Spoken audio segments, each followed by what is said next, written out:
for our first visiting faculty scholar of color for spring semester. We have another coming in April, Professor Caroline Turner, who is a higher ed researcher who has written extensively about faculty diversity in post-secondary context.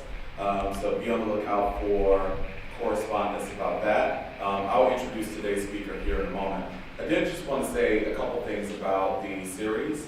For the past 25 years, our professor and dean, Andy Porter, has done a version of this series at every place he's worked. He started the series at the University of Wisconsin-Madison and took it with him to Vanderbilt, and over the past 7 years, he and I have had the pleasure of co-coordinating it here at Penn. The roster for this particular series is both deep and impressive.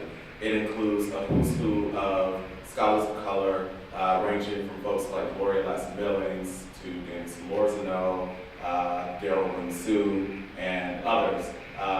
So it's been a real pleasure to be a part of such a rich legacy, and I'm sure that will continue today with our distinguished guest. Professor Ebony McGee teaches at Vanderbilt University and Peabody College of Education. She is an assistant professor in diversity and urban schooling there. She got a PhD from University of Illinois, Chicago, where she was schoolmates with our colleague, Dr. Cesare Warren. By the way, she's got a tenure-track assistant professorship at Michigan State. Very good. So I imagine that folks at UIC are incredibly proud of Ebony and Cesare. Ebony's work has been supported by the National Science Foundation. In fact, she just got an NSF grant last week for some important work. She was a postdoc at Northwestern University, where she continues to maintain an affiliation with the Scientific Careers Research and Development Group there. Her postdoc there was funded by NSF, right? And she is also a Spencer postdoc. Those are very hard to get, and many faculty scholars of color in this series were ex-Spencer postdoc recipients, so you are certainly in good company. I will tell you just a little bit more about her work, and obviously she will unpack it more fully for you. Ebony was an electrical engineer in a former life, hence her interest in students of color and people of color in particular in STEM fields. She's concerned about the diversity of the STEM workforce, the STEM education pipeline, and the racialized experiences of students in STEM education. She for sure is an emerging expert in this particular area, which is a byproduct for sure of her own individual, personal experience firsthand, but also her intellectual experiences at USC and Northwestern. Just before this session, Ebony and I had an opportunity to spend 45 minutes together, and I told her that a hobby of mine is to keep my eye on rising scholars of color and to stalk their careers and try to be as supportive of them as possible. And she was surprised to hear me say that I've already determined that she is a major star in the making. So without further ado, I am very, very pleased to present to you Professor Ebony McGee. Thank you so much. Hello, I'm very happy to be here. I actually met Sean Harper several years ago, but one time that was really instrumental to me is when he actually came to do a talk at UIC. And this was his study on successful African American college students. And after he gave his talk, all of a sudden my dissertation on successful African American STEM students became sexy. So, thank you for bringing sexy back for me. I'd also like to thank Andrew Porter and Sean Harper for inviting me here. I am giddy. I'm a little nervous, but I'd like to proceed. So the name of my study is, what I'll be talking about right now is Marginalized STEM Talent, Young, Gifted, Robust, Yet Fragile. And I know sometimes the default, considering this is Black History Month, is to have Dr. Martin Luther King begin our talks. However, I'm looking at Dr. King very holistically, remembering that he was just not a man who dreamed. He was actually a person of direct action.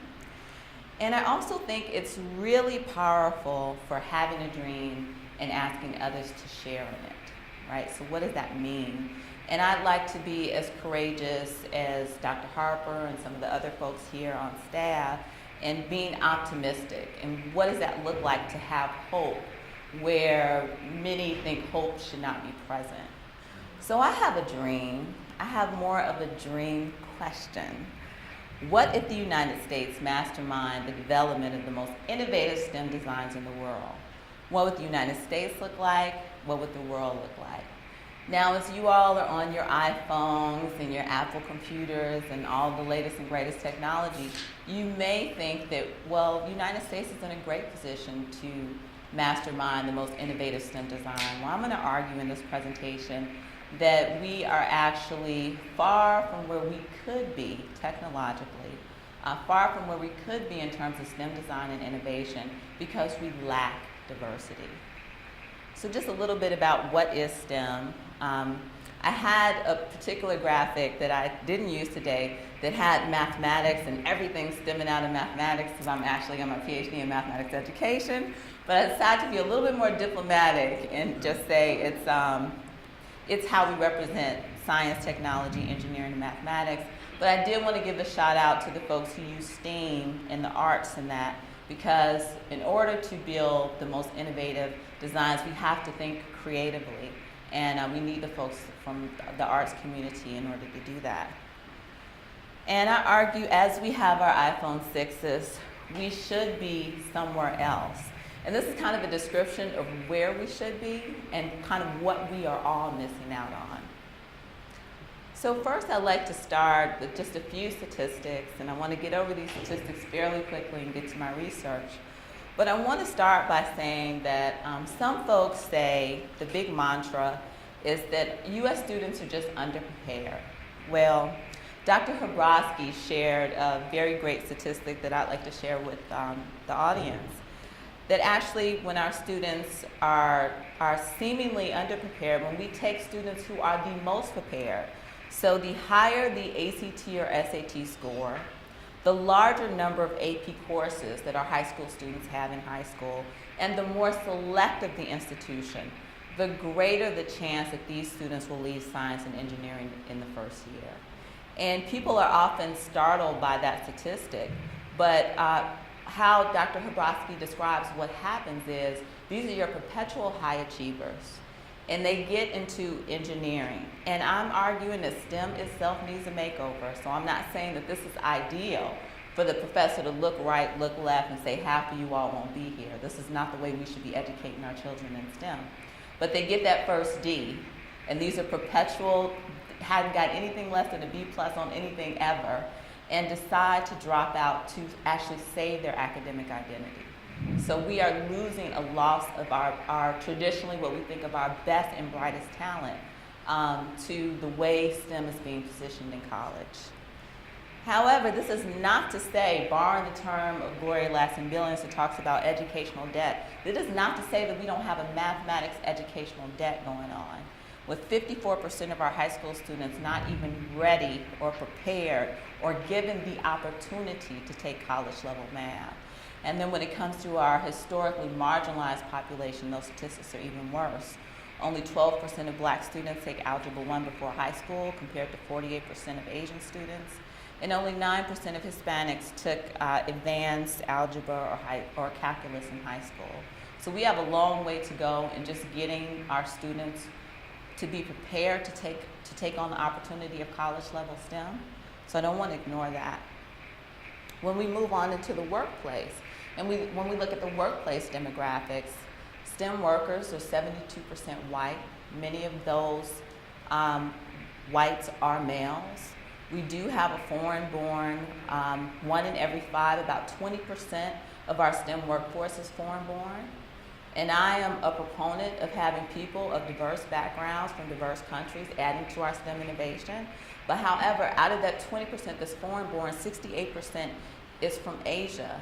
And I know Asia is a very diverse place, and I hate to talk about it monolithically, but what about the other immigrants? What about historically marginalized immigrants that could be adding to the most innovative, could be adding to the STEM designs that we have here in this country?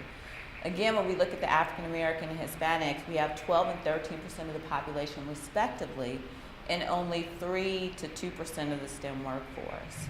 When we look at both Latinos and African Americans a little bit more in depthly, looking at their particular majors, we see something interesting happening.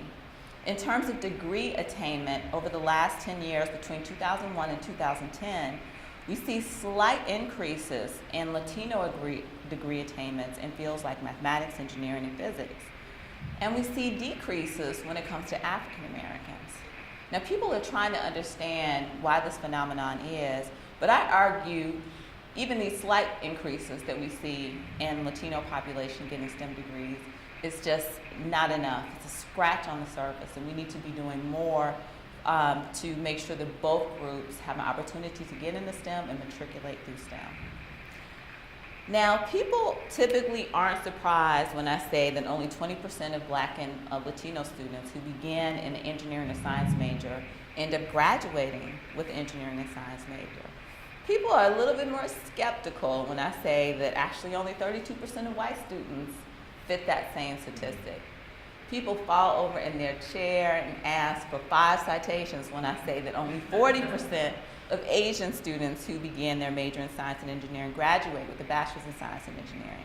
So what does that mean? That means that over 2/3 of the population who are beginning their majors, who are considered marginalized, because I'm gonna tell you, the Asian student, you can be technically overrepresented in a field and still very marginalized. So I don't want to ignore the experiences of Asian students.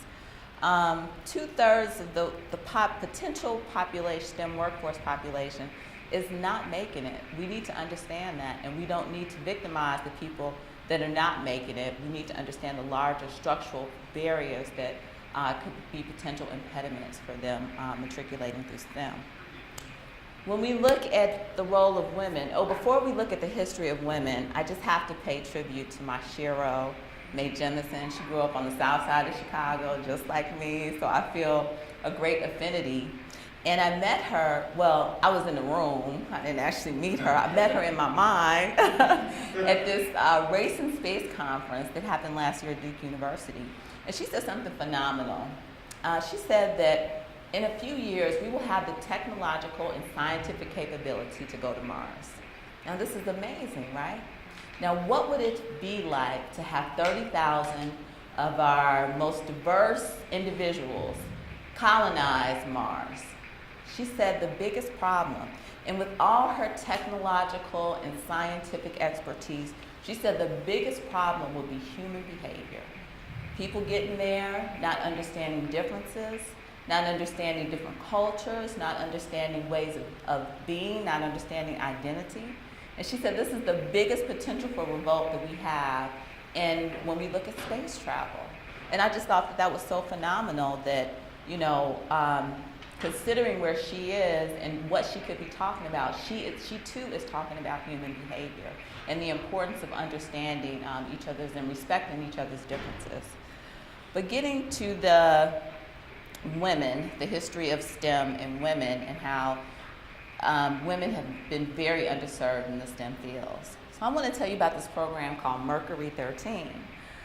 When NASA was thinking about who were going to be the first people in space, the Navy was actually involved in this process, and they had 2 groups of individuals, both males and females. Now, it's granted that people of color weren't considered at that time, but the females in the program were part of this program nicknamed Mercury 13. It was 25 of them. It was dwindled down to 13 because these are the 13 women who passed the same psychological and physical tests that the men passed. In addition, they were considered better candidates to go to space because they took up less oxygen, they weighed less, and they ate less. So making them ideal candidates to go to space, right? So the Navy took this information to NASA. NASA said they were not interested in having women go into space. And of course, subsequently, men did go up. But the ladies didn't stop there. They took their case to the president, who at the time was President Lyndon Johnson, and he said, we have to put an end to this nonsense and stop the program completely. So if America was interested in building the most innovative STEM designs, wouldn't they put the best candidates into space as opposed to defaulting to white maleness? Okay, I'm just saying. Women are also 23% of the STEM workforce, although they are 48% of the overall workforce. So we haven't served, first of all, we haven't served whites and Asians well, which is something that you probably haven't heard a lot of, but we certainly are serving women, African Americans, and Latinos, and other historically marginalized populations. Now, there's two camps. There's a camp that says that we have plenty of STEM talent. Why are we even worried about producing folks in STEM? Versus the camp that says that there's not enough STEM talent, and they cite certain statistics that STEM job creation is expected to grow by 17% versus non-STEM job creation only expected to grow 9.8%. They also talk about particular fields like computer systems design. Between 2008 and 2018, that field alone is going to grow by 45%. And the president on down says that we need viable candidates to fill these positions. However, there are other folks who say, well, for the over 250,000 jobs every year, STEM vacancies every year, we could easily fill that by populations who are coming out in the workforce, from the associates to, well, from the visa holders all the way up to the STEM PhD recipients. And what about this big giant bubble? There are 11.4 million STEM degree holders who currently work outside of STEM, right? We're trying to understand this dynamic. Why would a student go through the weed out classes, the teachers who teach so abstractly that you live in the TA's office, right? Why would you go through getting less than 6 hours of sleep every night just to work outside of STEM? And the potential of having a financially lucrative position, why would you give all that up? Well, then I looked to my own story. As Sean said, I'm a recovering engineer, and I say recovering because I still have the wounds to show it, right? So I did what my community saw as the American dream. Little black girl from the south side of Chicago, single parent household. Well, let me quantify that. I had a lot of people to help raise me, but it was just my mother in my household. Went to college, went to historically black college, so thinking that STEM success wasn't possible for me, it just wasn't happening. I was surrounded by hundreds of black mathematicians, technology specialists, engineers, scientists. Got my master's degree, went into the workforce, worked for Hewlett Packard.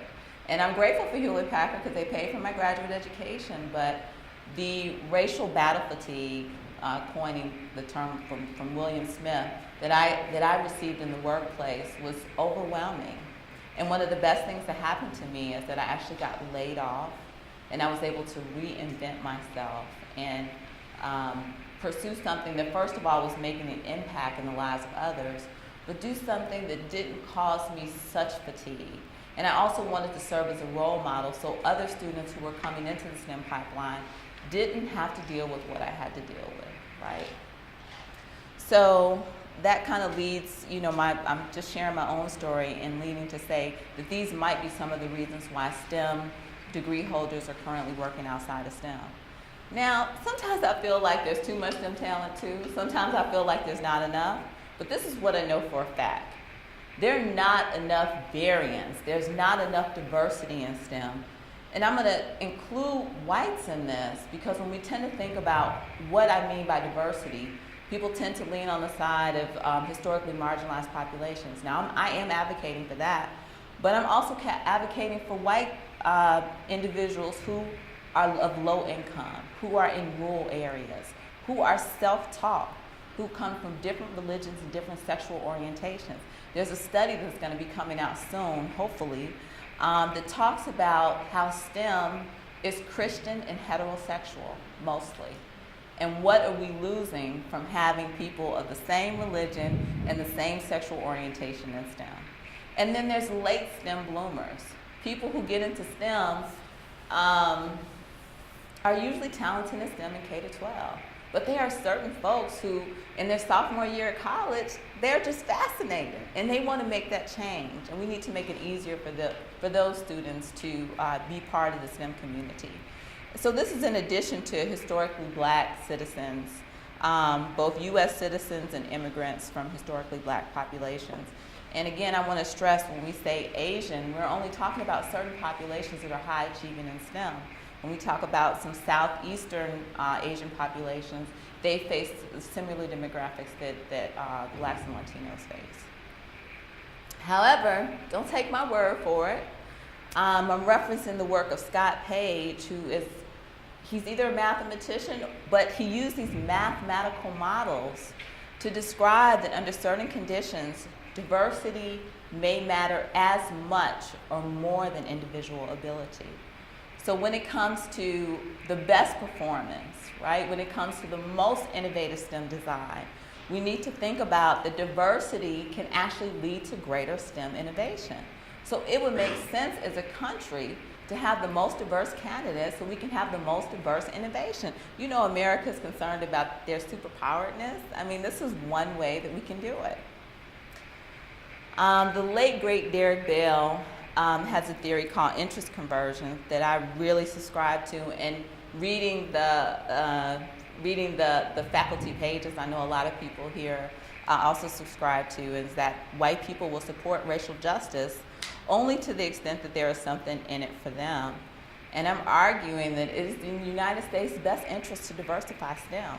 We all benefit from the innovation that can lead to economic growth, that having people in the building that grew up in different environments than you, that went to different schools than you did, that may think differently than you, actually leads to a greater sense of diversity. If we can understand and appreciate and challenge difference, right? Even in terms of our economy, that we could actually grow our economy by $1 trillion if we could just raise our 15-year-olds' mathematics achievements to that level of Canada, right? So we don't even have to go too far to see where we can build this STEM talent. So that leads me back to the question, what would the United States look like if it masterminded the development of the most innovative STEM designs in the world? What would the United States look like? What would the world look like? This is my dream question. This is what I go into my research thinking about. So this is a fun, nostalgic, simplistic example, but this is what I envision that we're missing out on.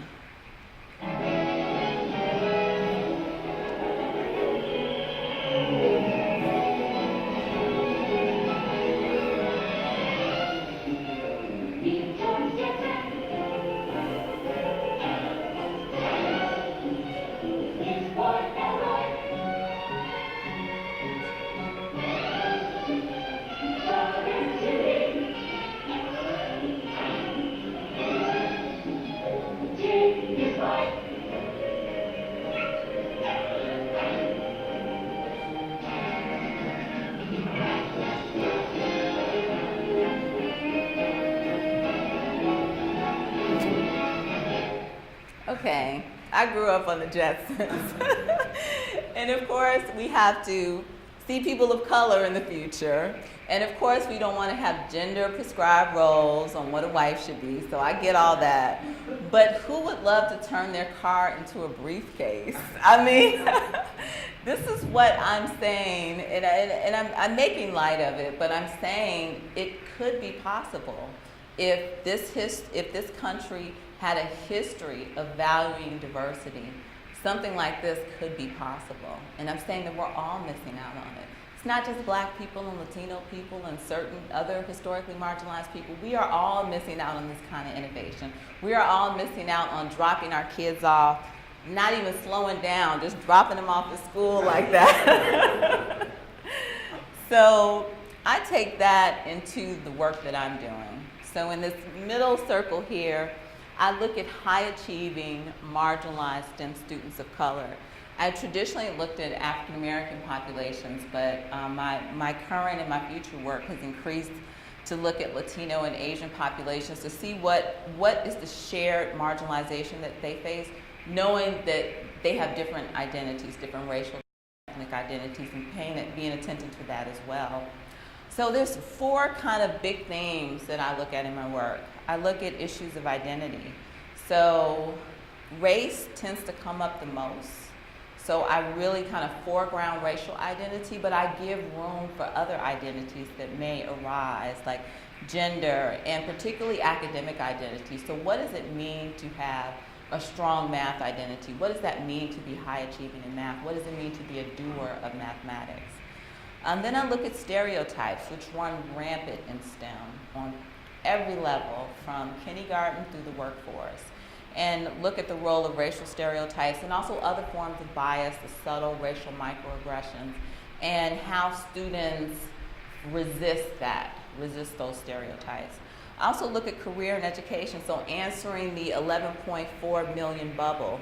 Why do students choose to matriculate through STEM and pursue STEM workforce and graduate trajectories, and why they do not, and what is some of the rationale behind that.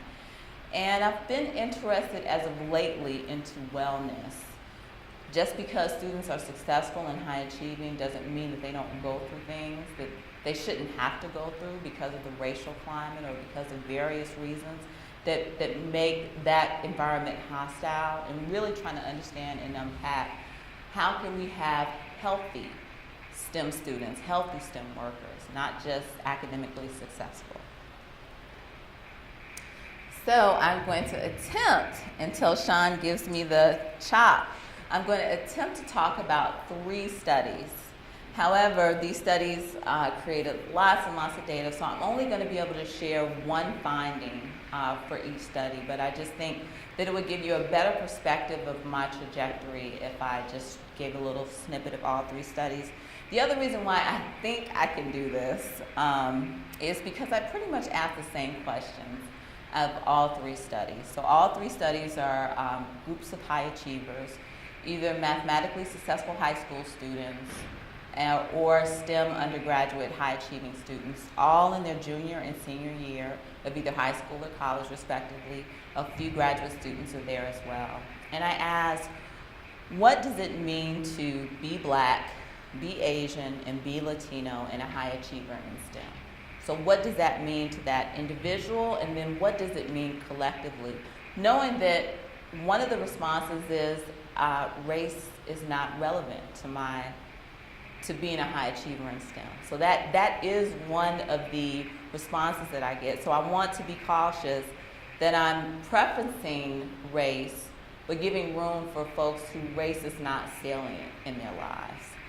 So I used the work of one of your former colleagues, Margaret Bill Spencer, who, of course, the PVEST theory. And the reason why I really like this theory of other versus other identity development frameworks is because it really allows meaning making. And I'll just share an example with you. There are 2 African American male men who walked into a calculus class, a high-level college-level calculus class. And they were the only 2 African American male men in this predominantly white institution. And the teacher walks up to them and says, "Hey, how you doing? I just want to make sure you're in the right class." Well, one male took that as, wow, the teacher's really being helpful, introduced himself on the first day. And the other student said, he's a damn racist, using his words. So meaning making is important, right? We all have some shared commonality with what our experiences may be, but we make meaning of it very differently. And this framework really allowed the opportunity to do that. The other thing I like about the PVEST is that we often talk about risk factors when it comes to African American populations, what they had to overcome, and we less give attention to what protect them. There's protection in Black communities. I mean, I know you never know it by looking on TV and looking at the media, but there are ways that these students felt protected in their communities, in their families, in their homes, and the PVEST allowed to give credence to that. Margaret Bill Spencer also deals with resilience and the ability to bounce back over certain obstacles, and how that manifests in students also has some meaning-making attributes as well. And then I used the work of my advisor, Danny Martin, who was also a former speaker for this series, that really talks about what does it mean to be a doer of mathematics, and particularly for historically marginalized populations, talks about what does it mean to use mathematics to change someone's life, right?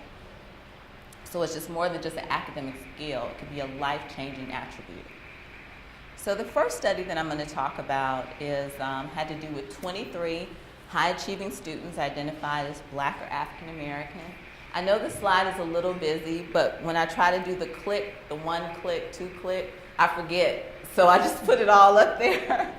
So I'm sorry if you have to digest so much information in one time, but this is really just the gender, the majors, mostly mathematics and engineering, undergraduate, graduate students. How many students were U.S. born and foreign born? And the reason why I include foreign born students, you had to self-identify as Black and African American. And when I talked to the foreign born students who self-identified as Black and then their ethnicity was Jamaican or Nigerian, they talked about, I was Jamaican until I came to America.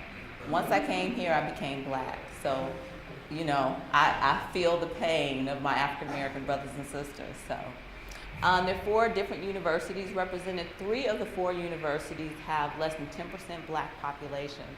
So in my finding, I'm really going to be talking about those, but I just want to give a caveat to the university that is 85% Black. It's a predominantly, not historically, Black institution. And I want to let you know the stereotypes happen at Black institutions. They just happen differently.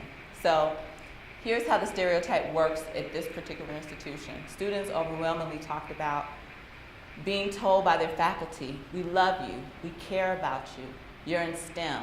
You're going to have to work twice, sometimes 3, sometimes 4 times as hard as the next person, because first, you're at a Black institution and people don't believe or trust in the academic abilities at Black institutions, and secondly, you're Black yourself. So you're already going to have a few strikes against you. Now, the reason why I call that a racialized stereotype, or at least a form of racialized stress, is if you've ever tried to work twice as hard as your colleagues, you'll understand how difficult that is, right? And getting that message that in order to achieve, that is something that you have to do day in and day out, is a form of racialized stress, even if that faculty member or that student believes it's true. It's hard working twice as hard, right? So that's how they kind of manifest. But the one finding that I do want to talk about in this study is stereotype management. And stereotype management are really ways that students manage stereotypes in ways that don't decrease their academic outcomes. So they're still high achieving in STEM. Everything is going really well. And it is in part by the ways in which these students manage stereotypes. And out of that is the concept I'm going to talk about that's called fronting. And the G is off for a reason because it's ebonically correct. And fronting means a performance or demonstration that is socially acceptable by the dominant culture, but creates a series of self-sacrifices to one's own identity. So the first graphic I have up are kind of the red and blue. And African American males overwhelmingly said they couldn't wear concentrated levels of red and blue on campus because the joke was, are you Bloods or are you Crips? So assuming that thug identity, that thug mentality. And these are colors that had cultural capital in their communities, not as gang colors, but as cool colors Black males wear, right? And they weren't privy of being able to wear those colors.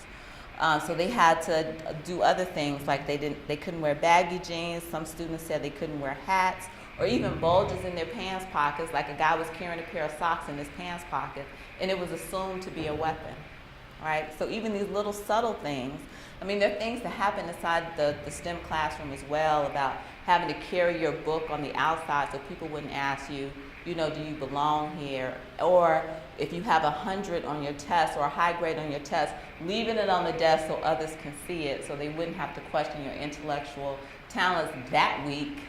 You know, the next week could be very different because stereotypes have lasting power. But I was really moved by, well, in order to be in the classroom, you have to get to the STEM classroom. You know, if you're having trouble getting to the STEM classroom, just imagine what happens once you arrive there. Students being stopped by the cops for just walking to class, right? Just can't even walk to class. And then once you get into the class, you know, you wonder why that black man is sitting there looking angry. Well, he just got stopped by the cops on the way to class. It makes a difference.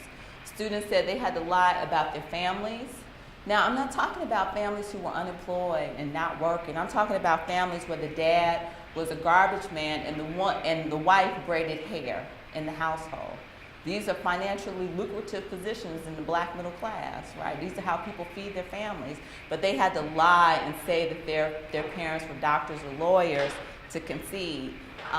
Girls talked about wearing loud, bright colors in their hair or tight clothes on campus and being assumed to be not smart. And, you know, one young lady said, my 4.0 don't have nothing to do with my tight dress. But she felt that she had to conform and, you know, get rid of her hot red hair, which she liked, which she enjoyed, which, you know, helped to create who she was and have a more socially acceptable hairstyle. Wear less tight clothes, even though it had nothing to do with her academic achievements. So these are just a few ways. There's many, many more, but these are just a few ways that the students felt like they had to front. So in the second study, one of the things that happened in the first study on black students is that they overwhelmingly said they felt commonality with Latino students, right? So I wanted to include them in the population. But then they said something that they wish they could be Asian. And when I asked them to kind of unpack this, I mean, do you really wish you could be Asian? No. They wish they could walk into a STEM classroom without people assuming that they don't belong. They wish that their intellectual abilities could be assumed competent, and they overwhelmingly said that Asian students get that benefit. They get that privilege of assumed competence. However, I thought it was a little bit more deeper than that, you know, particularly with the model minority myth and stereotype being a stereotype and further marginalizing Asian populations. So they really became germane to my study as I tried to look at what does it mean to be Asian, and do you fit into, do you feel like you identify with that model minority stereotype, or are you somewhere else? So really trying to understand. And knowing that Latino and African Americans have some shared commonality, we really wanted to understand their individual experiences as Latinos.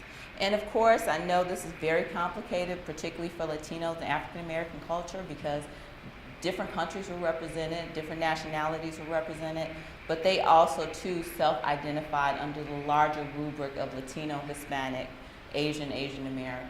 So their experiences were necessary. This particular study was sponsored by the National Science Foundation.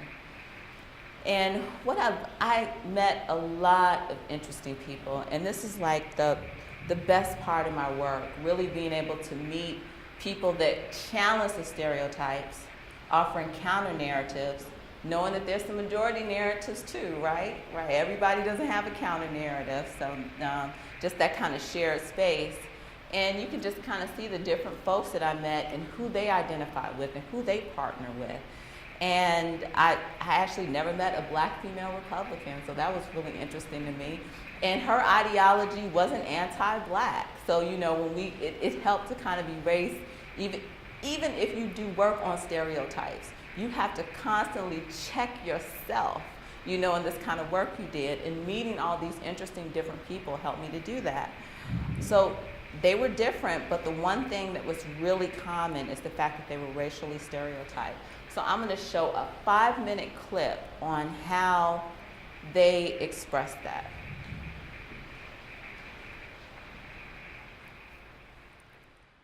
You could change about the perception of black students in nuclear engineering or just in engineering in general, what would it be? I guess, well, that we're not dumb. You get coming into college and you're going to type of college and you're an engineer, and since you're a black student, you get labeled as pretty dumb. You kind of feel there as whenever you get in a group, like you can feel that you're the black person in the group. So people are not going to expect too much out of you. That motivates me because they associate my image with a certain characteristic or personality. And I want to be the one to make that change or to prove them wrong. So I like my image, and I would probably wear my image, and I would keep it because I want to be the one that say, I have locks, yes, I am black, yes, but that doesn't mean that I'm not smart and I cannot get to your level.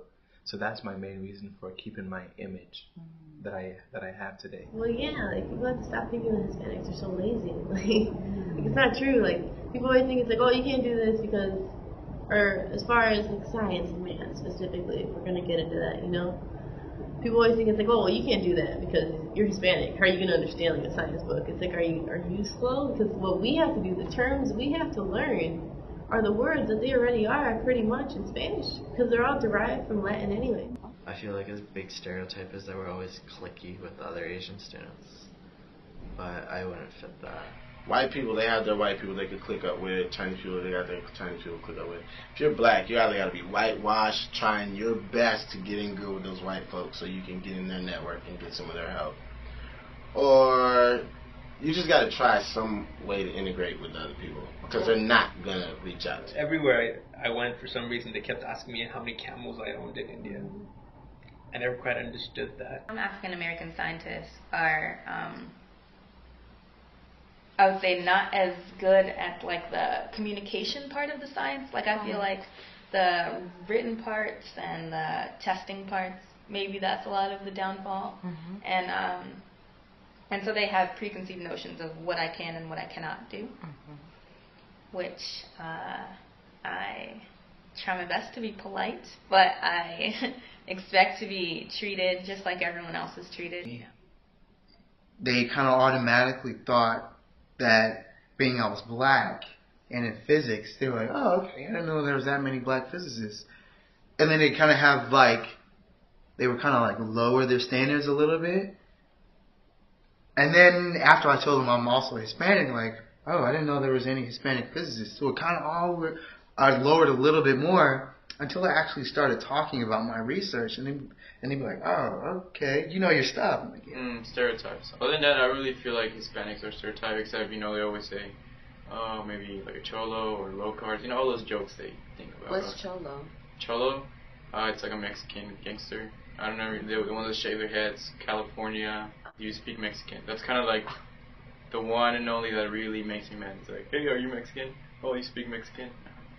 Wow. So that, that kind of like that American focus on just themselves. I don't want to be stereotypical, but yes, there are a lot of Asian students in the math program, so I happen to know a lot of them. Yeah. Yeah. People might interact based on, well, like the foreigner stereotype. A lot of Asians are thought of to be as foreigners, so you might talk about that, or you might talk about cultural things like food or holidays. But I mean, it really depends because there's a lot of types of Asians, like there are Southeast Asians, Eastern Asians, things like that. Sometimes I'm more fluent than people would expect. That would be one of the perception that I like to change. People are like, oh, you speak English. I'm like, yeah, I do. Sometimes I actually wonder about that because, like, being in engineering, I don't know if sometimes it's like, oh, like, she's Indian, maybe she's, like, smarter at math. Or, like, or in the early math classes especially, I know, like, one of my friends was like, oh, like, you're so good at math or something, and I was like, really, I'm not. But, like, and that was, like, early on, like, before she'd really seen, like, what I can do in math. I think she just kind of assumed, like, oh, she's Indian, she's good at math. Hispanics coming from, poor backgrounds, and this can kind of lead to a domino effect of bad choices. So I think it does, make it a little more difficult for one to pursue, say, something like STEM by the time they get out of high school. Cause I've been very fortunate that I've never experienced firsthand racism or any discrimination. And it's been interesting. It's just very interesting that, like, I don't know if I have ignored it or if it's been in my face, but it really, from my knowledge, it hasn't been. Okay. So that just gives a little snippet of the 61 students that I interviewed for this study.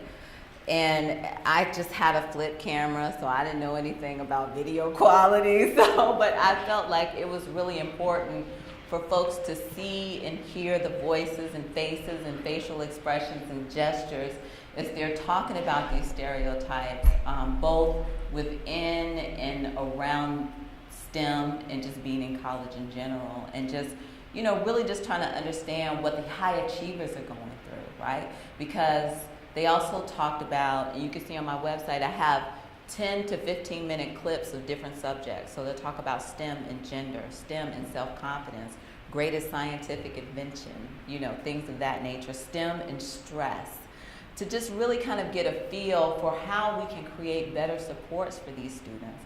What are we going to do about our high achievers? You know, just because you have a 4.0 doesn't mean that you don't need any sources of support.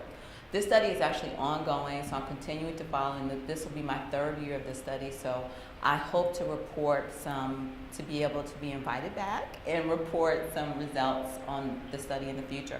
I have one caveat that I'll present towards the end of the presentation. The 3rd study I'd like to talk about is a study that I did on mathematically high achieving males and females in Chicago charter schools. And for this particular portion, I'm just going to talk about the black males, and they're going to be represented by 2 different types of black males. One that had more harsher challenges than others. Now this is the time that I'm actually rethinking resilience, right? How resilient do people have to be in order to be, I think you guys call it grit here, or resilience grit, yeah. So how gritty does one have to be for us to not look at the things that, the lack of resources and the lack of support? So I'm kind of challenging my own prior work on resilience to say that some of this is just structurally and institutionally unfair. And we shouldn't ask students to be more gritty and have these adult-like responsibilities. We should be offering them more sources of support. So I'm using Simeon and Raheem to describe that. They were both high school seniors at the time of the study, 2010. And they're mathematically high achieving, so their math GPAs were 3.5 and 3.7, and their overall GPAs are above 3.0. So I'm just going to do a couple of examples in the interest of time. I have many more here. So I think I'm going to do, well, first of all, I don't want to have a discussion about charter schools, but I will say this, there are not enough AP classes. And this could make the difference of coming in as a 2nd semester freshman or even a sophomore in college versus coming in as a brand spanking new 1st semester freshman. So it really does make a difference. And Simeon didn't have classes, didn't have AP classes, Simeon or Raheem. Simeon had to take a very long commute to get the classes at the community college, but he had a sense of agency that he needed to do that he needed to get some college credits. Raheem actually could not go to the community college. Raheem is not in a gang. His older brother is. He would have to go through gang territory. And for him, that was too dangerous a sacrifice in order to do that. So he is not going to be privy to be taking any AP classes. Another example is that Simeon's parents went through a divorce. However, Raheem is being raised by his grandmother. He has no idea where his father is, and his mother died of breast cancer, which is a whole nother issue about health care and black women in Chicago, but I'll say that for another time. As Simeon is trying to navigate the college applications, and his college counselor is pushing him to go to a community college. Like, what person with a 3.7 goes to a community? I mean, why would that be your only option? Why would that even be viable for a high achieving black male, even in Chicago? While Raheem is trying to convince his grandmother that college is worth it and that he should quit his 30-hour-a-week job making minimum wage, because he has to do that to support 7 members in his household, to help support 7 members of his household. And the way that he was able to convince his grandmother that college was a viable path is that he would come back and support his family. Now, I've never tried to support 7 family members, but that is a harsh motivator as a way to go to college, as a way to pursue college, as a way to get your family behind college achievement. Simeon because of the divorce, has to go to secondhand stores to get clothes, shoes, school supplies, while Raheem is struggling to eat and sleep because there's some drug abuse going on in the household. This is also what he describes as a very supportive household. His brother, who is in a gang, makes him go to school every day. So it's just not black and white. We're just not talking about gang-infested, drug-infested household.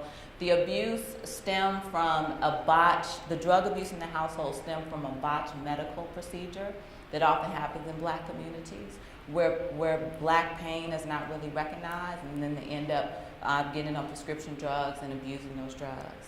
So. The last thing I want to just say about these two different stories is that Simeon's girlfriend is pregnant. So the families came together and decided that both Simeon and his girlfriend was going to continue to go to college, and the grandparents were going to take care of their children. While Raheem, and this is so sad to me, says that he will have no wife and no kids. He's already at 17 years old decided that he will have no wife and no kids because it's going to be hard enough going back after his bachelor's supporting his 7 family members who can't seem to be financially sufficient without his help. So he has already eliminated his family because of this.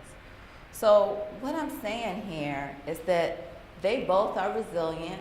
They would probably score equally high on the grit radar, the grit measure that we have, but the struggle is unequal, right? And we have to understand that we have to go beyond the fact that both boys are resilient, that they're doing whatever it takes to get their college degree, to be successful in high school, right? That they need different supports. It's just not enough to say that these boys are resilient. So this is where my going now. It's just not enough. We have to understand different forms of resiliency, and we have to understand that some of this resilience is just unfair. It is unfair to ask a 17-year-old to not think about his future wife and his future family because he has to go back and support 7 other, and 5 of those 7 are grown adults in the household. Something is unfair. And it's just unfair to label his older brother as a gang member when his brother looked for a job for 2 whole years within his community, because you're supposed to be able to look for a job within your community. You're not supposed to have to travel to different cities and states in order to find a job, and joined the gang after not being able to support himself. So we have to kind of look at some of the structural inequality that's going on within this household, within this community, within this neighborhood, and just not asking Raheem or Simeon to just survive the grit, just deal with it, just be resilient, but we need to be working to remove the obstacles. So I argue that the obstacles themselves need to be interrogated to be eliminated. I also wanted a way to represent both Simeon and Raheem's experiences. So this work is actually coming out in an urban education journal in May, I hope. And this is a fragile and robust high school math identity map as it relates to African American males. And this map is going to be complicated in a minute, so I just kind of want to break it down in its most simplest form. At the top, you have protective factors, which I'm calling robust. The protective factors can be both resources, and we often talk about resources, school, parents, but there's also some internal assets that these students say that they have themselves. A sense of self-esteem, a sense of agency, a sense of even responsibility to be a high achiever. Then you have the risk factors on the bottom that can create some internal distress, as well as just being challenged by resources. I'll talk about the bridge in a minute. I'm not going to be able to go through all of these, but I just want to say, let's go to the end where I have established street credibility. These students talk about that as an asset. So when you see students walking home from school and they look like they're fighting each other and they're talking rough and they're singing rap songs really loud, that's actually a protective stance that protects them from, potential violence. So this is actually a protective strategy, and to get good at it means to be able to walk home or walk to school violence-free. However, when you walk into school, sometimes that doesn't end. When you walk into the classroom, that doesn't end. I'm reminded of a story where an African-American male in the study did get roughed up by some folks, by some other black males, came into the classroom, threw his book bag down, threw his chair to the back, and sat in it and started cursing. And of course, what did the white teacher, because 83% of teachers are white, that's probably not even accurate, it's probably more than that, she called security, right? Instead of trying to understand, why are you entering this classroom in such pain? Because that's what it was pain, right? And then things about black masculinity, how do we display that pain? How does that pain manifest itself? How do we bring that pain into the classroom? So that's just kind of one example of what they described as assets. So again, this is their meaning making. In terms of resources, they really talked about how not sports just being tied to GPA. They had to maintain high GPAs because they wanted to play on the sports team, but how that was the only place where they had a black male teacher. Sometimes they called their coach their teacher. Sometimes they called their coach their father, right? Not father figure, my father. When it came to awards day, my coach was there. That's like a dad, So this is a place for black male camaraderie without any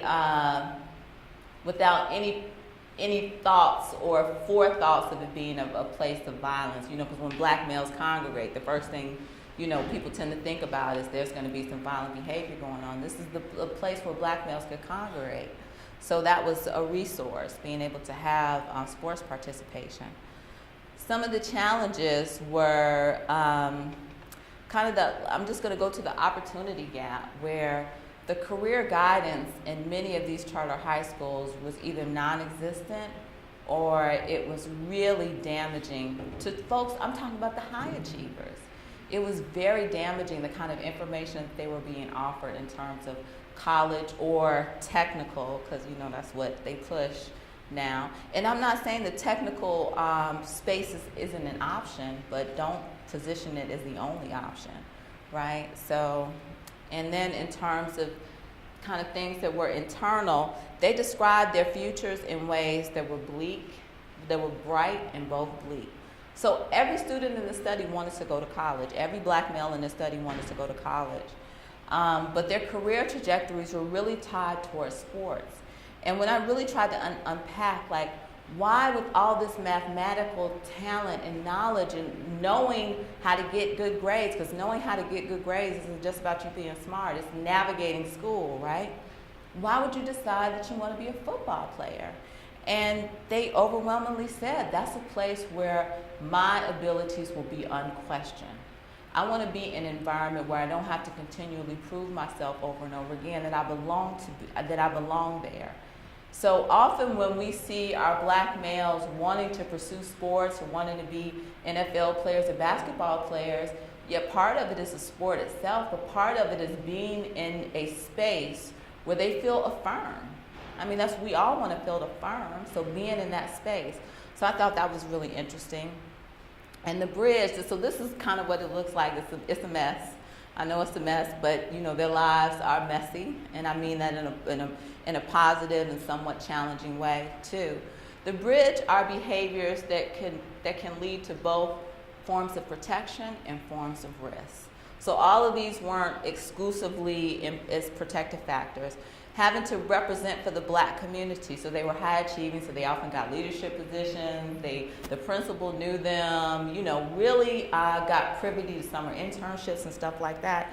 And they said that was great. That was great that they got privy to all the opportunities, but it's hard being one of the only few high achieving black males in the school or in that particular neighborhood. It's hard trying to represent the entire community, and it's stressful. Right, so those are things that can serve both as protective and risk factors. Where my work is going is that other bubble on wellness that I was talking about. One of the things that I found common in all three studies is the price of achievement, the price of being successful. And there was a lot of STEM race-related stuff going on, the kind of racial microaggressions that are happening in the classroom. And then they are things that plague historically marginalized communities more than they plague others. and that is, having to financially contribute to the household even when you're in college. That was a huge burden for them.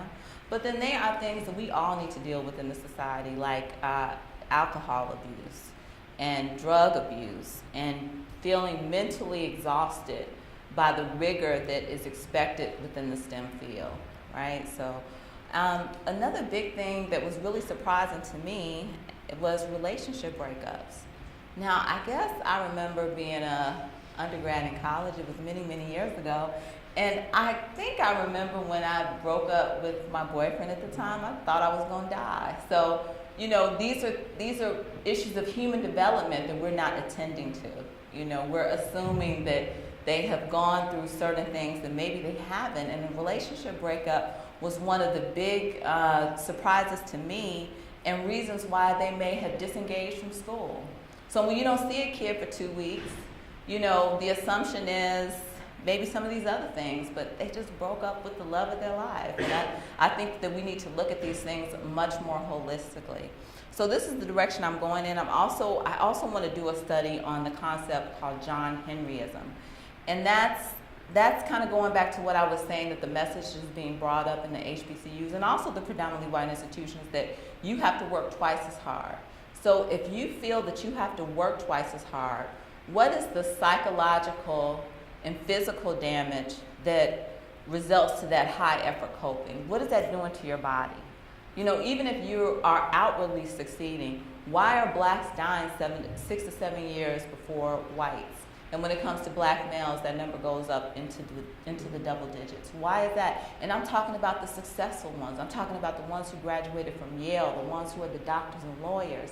They're dying. Oh my God. Okay, so that's what I want to work on next. But as Sean mentioned, I'm gonna have to put that on hold for a little while because I just got a National Science Foundation grant on Friday. So I just got it. I'm super excited. And it's about understanding why African American engineering faculty has been at 2.5% for the last 5 years, while all other, even historically marginalized populations have risen. So why is that stagnant? So we're going to interview and do focus groups and do institutional analysis on PhD candidates, postdocs, as well as current and former faculty members. I'm just going to go over maybe like 2 of these overall implications. Is that folks, particularly with strong racial identities, shouldn't continue to see themselves as not connected to STEM or as outsiders who don't belong. There's got to be a way where you can feel good about your red weave or feel good about wearing all blue and still be successful in STEM. They can't be seen as opposite. And when I say fragile, when I talk about fragile and robust, we're all fragile. It's virtue of the human condition. However, some of us are placed in tragically unfair positions of fragility, and we just can't ask them to be resilient. We got to work to reducing the fragileness with certain support structures. And I will just kind of end on saying that although the students, this is the students in the first and the second study on STEM students, you probably want to, I just want to just share with you in terms of their future careers. Their future careers are really grounded in STEM. So they're not like the 11.4 whose future careers are kind of outside of STEM. However, when you ask them what their future goals are and their dream jobs are, it's a collectivist spirit or a caring ideology. Even if they don't know what they want to do, they kind of want to inspire others and do work in STEM, but to represent a historically marginalized population. And I think that STEM needs to understand and be attentive to this kind of caring ideology. And I'll just kind of end it by saying that I would build my other future career on Afrofuturism. So ways that we can engage students in STEM. So I'm looking at this guy right here, and I shared this presentation with my son, and he said, I've never seen a black family in the future. So what would that be like? So Afrofuturism, real quick, is the combination of science, social science, art, music, sci-fi, metaphysics, even martial arts, so the marriage of fantasy and science. And I think this is one way we can engage our students better. There are many others that I have here that I won't be able to talk about, and thank you very much.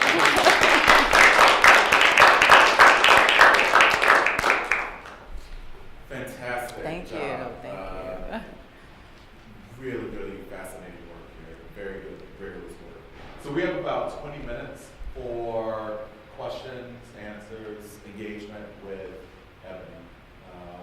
So I'll let you manage your knowledge. Absolutely, yes. So thank you so much. This is just really fantastic. I'm so thrilled to have heard of all of the work. I see really big implications with pre-service teaching. And I'm wondering if you can, if you've been working at all with pre-service teachers. So many of your examples have to do with K-12 classrooms and sort of understanding that teachers develop. So have you thought about, with all the millions of other projects, some bridges that you might make with pre-service education? Yeah, definitely. That's a great question. And although my research is now really strongly grounded in higher ed, I think about K-12 issues all the time because these students didn't become college STEM students out of nowhere. They had to have a K-12 experience, so I'm really cognizant of that. Through my teaching is one of the ways that I try to kind of break down some of the stereotypes that happen. I also used to work with Rico Gunstein. I used his work on Driving While Black and Brown. So these are mathematically rich, mathematically robust examples that use statistics and inferences and all the common core standards that we need to use, that we've been told that we need to use these days, but also interrogating positions of social justice. So what does it mean? And then my students will take that and do a study on what does it mean to walk across Vanderbilt's campus while black male, and then kind of push the envelope. So in those aspects, I think I've done a lot, but I really want to talk to college administrators, because when we think about pre-service teaching, we don't think about college teachers, particularly the ones who have little experience with marginalized populations. Often they are the precipitators of some of the stereotypes that are happening in the classroom. So, yeah, I'm trying. Thank you. Yes. Kind of going off that point, thank you again, Dr. Hughes. It's great stuff. Thank you. I just sense that there's a great concern among academics and scholars in education, in the social sciences, about STEM representation. But I'm really curious if this is lost on STEM faculty, not just the 2.5% who are African American or other STEM faculty of color, but what about faculty who do teach those weed out classes that are so abstract and theoretical? Is this lost on them, or do they really care about the issues like maybe we do outside of disciplines? Yeah, I mean, it would really be hard to say because sometimes the curriculum is designed by people who are not faculty members. They're just given the mandate to kind of teach the course. And then there's also a long tradition of this being acceptable practice. So it is extremely acceptable for you to talk about theory and not application. You don't get to application until your third year of STEM. I mean, of course, there's some institutions that are trying to change that, but this has been the culture. And when you're trying to change culture, these things often take time. So I don't want to necessarily put blame on the faculty members themselves. I think it's more of even beyond an institutional change. The way STEM is done in college needs to change. STEM needs a makeover, like serious makeover. Particularly if they want to attract the type of talent that wants to get their hands dirty. Like, we don't want to hear about all the theories. We want to build things, Like, I even worry about my son who wants to be a technical engineer. I'm not sure what that is, but I'm promoting that, whatever that is in his mind. And I'm afraid that once he gets to college and they do all these theorems, that he's not gonna be interested, because that gives the impression that STEM is more abstract and he wants to be more practical. So,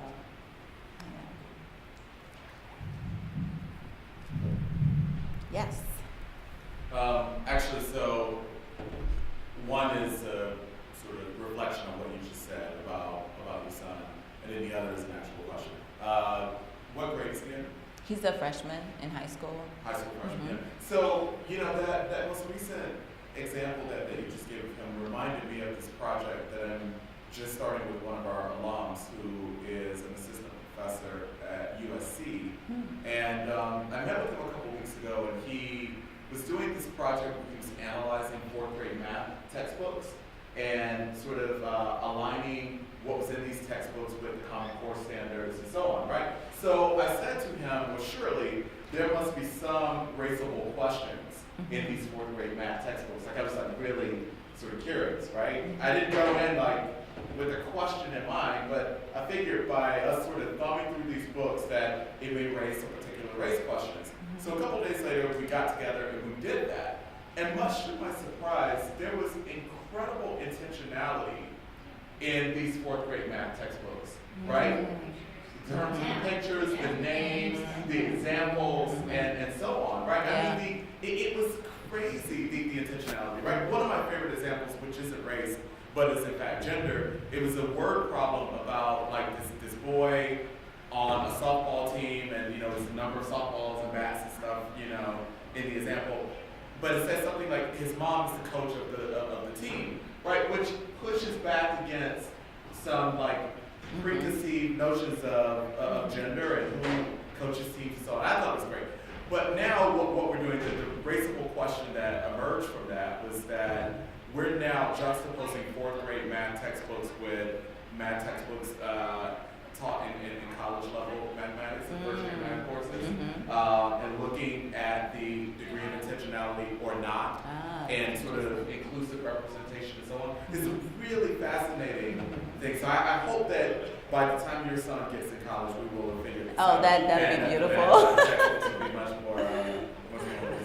Now, the question I have for you, I want to sort of wrestle just a little bit more with what you characterize as a stereotype at HBCUs.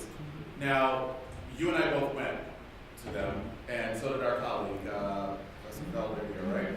So there is, I wonder if it is a stereotype or if it's an unfair burden that faculty members in those contexts place on students with the examples that you gave by telling us that to survive in a predominantly white workforce or wherever it is that you're going next, you are going to have to work twice as hard as your colleagues.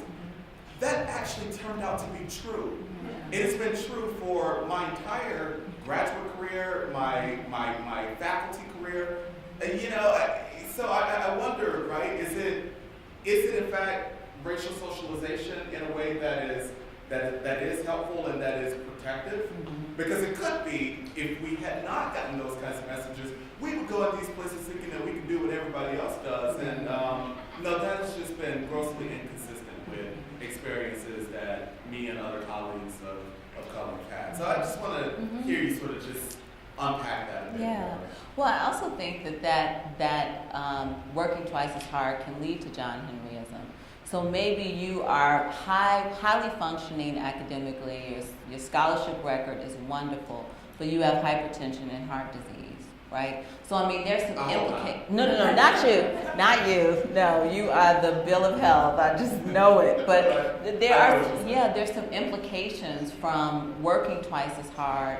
And I'm wondering, could we send the messages that these are some clever strategies that you can use, like building your networks, like working twice as hard in a silo is very difficult, but feeling like you have to put a little extra in, but you're going to have all these colleagues and you're going to make these collaborations, across the college and across the country.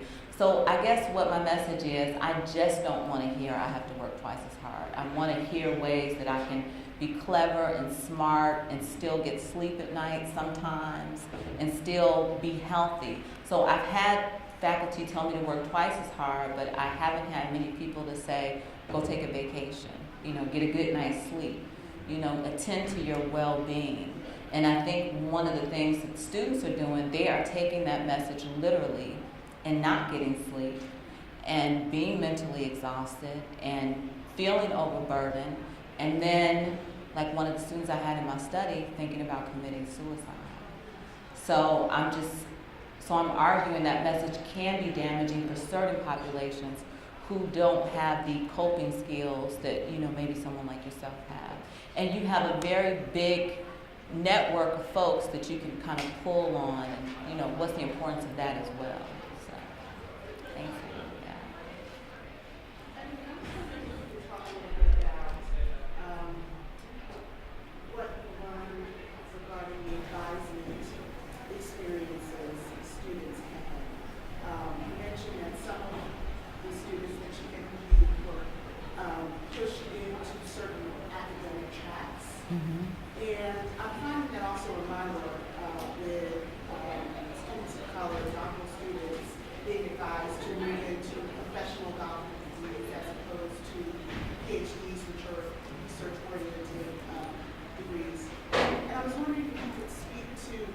your observations are about how students are advised regarding post-degree completion activities, post-degree completion meaning moving out of high school into graduate school. How are they being talked to in terms of what kind of potential opportunities are available? So that's the follow-up study that I'm currently doing now. So I have much more to say about that. But some of my initial findings is they're pretty much doing their STEM trajectories on their own. And what I mean by on their own, they're looking at role models, not a mentor, so not someone that you can actually touch and have dinner with, but people that they see in the industry that they want to emulate. So there's not a sense that there's any healthy college counseling going on in many of the institutions. They kind of follow the career trajectories of people that have graduated, follow the career trajectories of people that they look up to, but I don't see like a strong sense of being counseled in that way. However, they do tend to do the things, so from what I'm finding now, so I'm doing follow-up interviews with 61 students. I've already talked to about 20 of them, and what they said they were going to do is exactly what they're doing.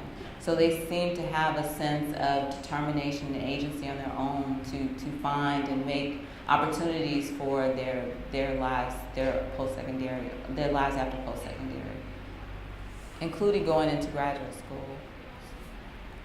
Yes. I'd like to revisit K-12 and the counseling that you mentioned. Sure. The counseling in K-12. Just maybe talk a little bit about effective methods, effective experiences you've had with funneling students in, maybe reformulating the culture so that students cognitively believe they can go into STEM and promoting that culture in schools. And then also, you talk about 80% or 80% plus of teachers being white. So if that's a fact, how can white teachers, and maybe even pointing in the direction of this, I don't know if you've come across it, but how can white teachers help develop that culture and help funnel students there, if that's where they want to go, please. Interesting. Okay.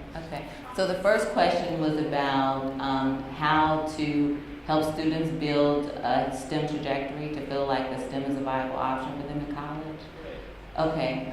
So one of the ways I've seen that done is to involve parents.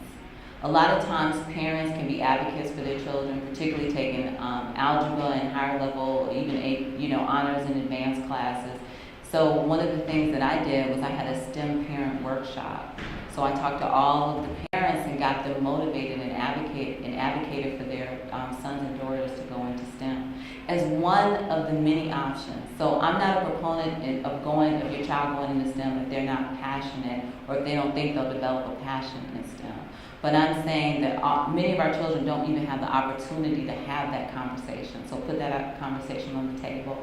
And the other thing that I've seen done well in the past is having a black and Latino STEM series where you have folks who particularly have the same background. So, maybe came from a household that didn't have any college graduates or lots of resources, lots of support.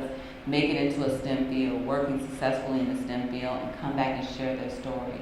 One of the things we often do with those individuals is we ask them to bring a problem that is similar to the problems that they have to tackle in their workspace and have the students solve it like a week beforehand. So we can engage not only in what does it mean to be a black male, female, and slim, we can also engage in the mathematics as well. So those are just a couple of the strategies that I've seen become successful.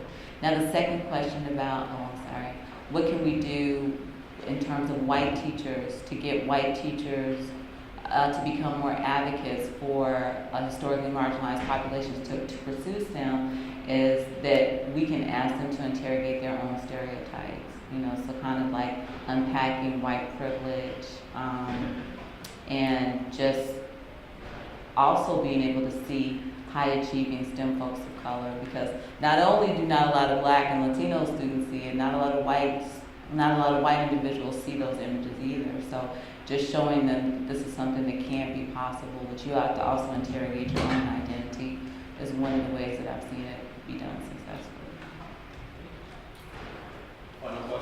It's actually, I would say that belief about going into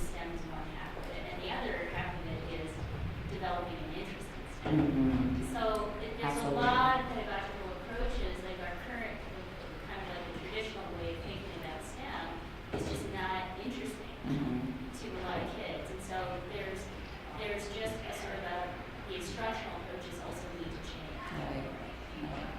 And that's why I'm just like Afrofuturism, y'all. This is like the key. I mean, just black sci-fi and, you know, bringing in the science and the social science, and then people get to think about, you know, just all sorts of things. I just really think that that could be one of the tools that we can use to increase that interest and sense of engagement. So, thank you. I've had such a fun time. Thanks so much.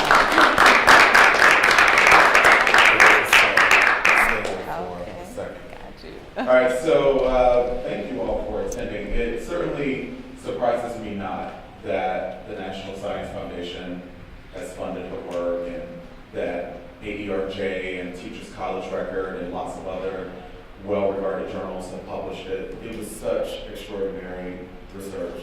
Thank you for being our guest and for sharing it with us. We use this poster to advertise your talk. Okay. So we are sending home with you. In fact, we will mail it to you. Okay. A framed copy of the poster. Thank you so much. Thanks a lot for being a part of this series. Thank you. I'm happy to receive it. Just one quick closing note here. If you all have nominations for folks that you would like to see in the series, scholars of color, please do send an email to me or Dean Porter through June 30th. And we would be happy to entertain your nominations. It doesn't take much to make a nomination. You don't have to write a letter. Just send us a name, and it will be helpful if you could send, you know, perhaps a link to that person's website or something, and we will be sure to consider those scholars for future years. Thanks so much. Thank you.